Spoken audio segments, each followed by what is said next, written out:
મહેસાણાથી મહત્વના સમાચાર જે હોમગાર્ડની ભરતીમાં કૌભાંડ થયાનો આરોપ લાગી રહ્યો છે। ત્યારે હોમગાર્ડ અધિકારીની પરીક્ષામાં કૌભાંડનો કોંગ્રેસે આરોપ લગાવ્યો છે।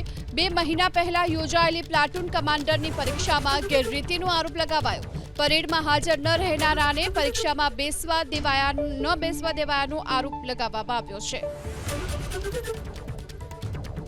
મહેસાણામાં તાજેતરમાં હોમગાર્ડની ભરતીમાં કમાન્ડરની ભરતીમાં જે પ્રકારના ગોટાળા સામે આવ્યા છે, ઘણી બધી ફરિયાદો સામે આવી।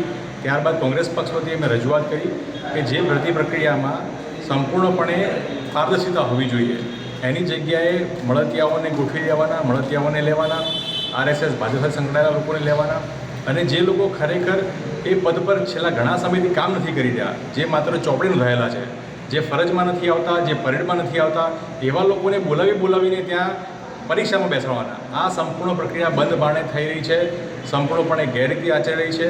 આ તમામ વસ્તુને સંપૂર્ણપણે ગુજરાત કોંગ્રેસ માંગ કરે છે, તટસ્થ તપાસ થાય, જે ખરેખર એલિજિબલ છે, ક્રાઇટેરિયામાં બેસે છે, એવા લોકોને ભરતી પ્રક્રિયામાં સમાવેશ કરવામાં આવે, તો જ આ પ્રકારની હોમગાર્ડને ન્યાય મળશે।